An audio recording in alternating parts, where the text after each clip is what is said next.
MP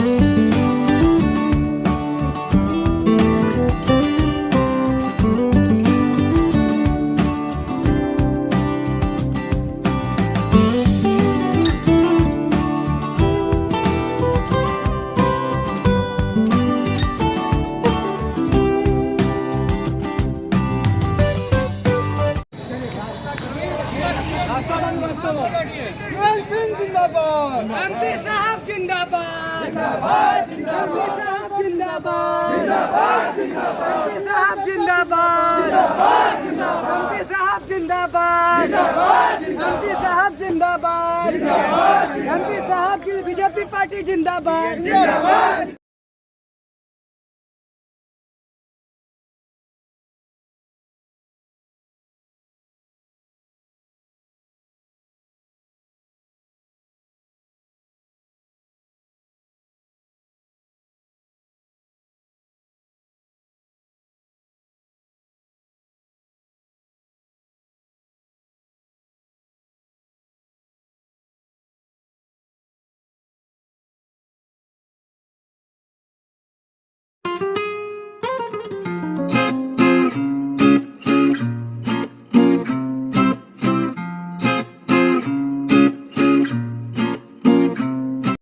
जताते हुए लिखित तौर पे उसको मिनट्स में देने का काम करेंगे। अभी मीटिंग चल रहा है और इस पे निर्णय हुआ है कि 15 अगस्त तक रोजगार पे पहल हो जाए। कंपनी सीएमडी का कहना है और तत्काल जो है धरनार्थी जितने धरना में रेगुलर का बैठे हुए हैं उनको एडजस्ट किया जाएगा। उसके बाद जो बाकी 3000 लड़के हैं उनको भी हम लोग एडजस्ट कराने का बाद में काम करेंगे। लेकिन तत्कालीन वरीयता के आधार पे, प्रेफरेंस के आधार पे हम लोग जो धरना में बैठे हुए हैं तो हम लोग आरक्षण के तहत हम लोग बात किए कि पहले हम लोग एडजस्ट, जिसमें एडजस्टिंग में जो मांगे जो थी HPC रेट वगैरह का 60 वर्षों तक का सभी पे मांग पे सहमति बना है हो जाएगा। और आज धरना का हमारा अंतिम दिन है। आज धरना को इस मीटिंग के करने के बाद हम पास समाप्त करेंगे।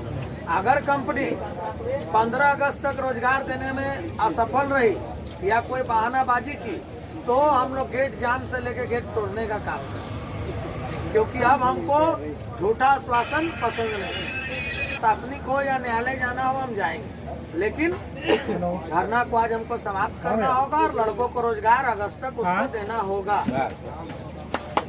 इस तौर पर ये अंतिम घड़ी है। बात पे अगर कोई थोड़ा ढील मिलू किया तो घेरने का काम करने के लिए आपको 24 घंटा अवेलेबल रहना होगा।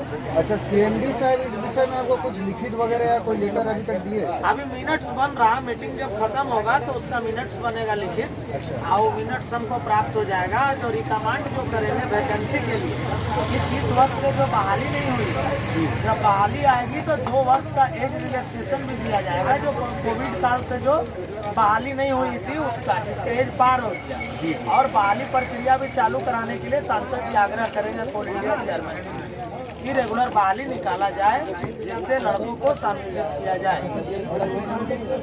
तो हम इस पर मदद हम सीसीएल वालों को देंगे जो 15 लड़का शुरू से रह रहा है, रात दिन रह रहा है, उसके लिए हम लड़ेंगे। किससे लड़ेंगे? हम सबसे लड़ेंगे।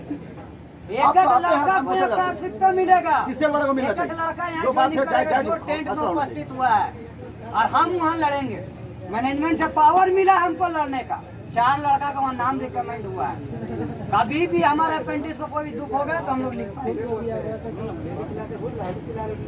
ठीक है, अंदर में अच्छा, अभी अगर देखिए आपके पास रिटर्न नहीं है, आप अगर किसी के पास बोलिएगा, परिवार के पास बोलिएगा तो आप मजाक बन जाएगा। ये दबा के रखना है, जब तक वो लेटर पूरा बन रहा। अच्छा, छपने में टाइम लगता है। अच्छा पवन जी, आप सीएमडी ऑफिस के अंदर जो अभी बैठे हुए थे तो वहाँ अंदर में क्या निर्णय हुआ? अंदर में 4 टॉपिक पे डिस्कशन हुआ। पहला टॉपिक है कि हमारा जो मांग था कि जो धरनार्थी हैं जो विगत 54 दिनों से बैठे हुए हैं तो उन लोगों को प्रेफरेंस देकर छुड़ाया नौकरी दिया जाए, चाहे कॉन्ट्रैक्टर के अंदर में दिया जाए। तो उसमें सीएमडी साहब ने खुद अपने मुंह से बोला और लिखित में भी देने के लिए तैयार है कि 15 अगस्त तक इन धरनार्थियों को जो टेंडर, ग्लोबल टेंडर जो चल रहा 29 को, उसमें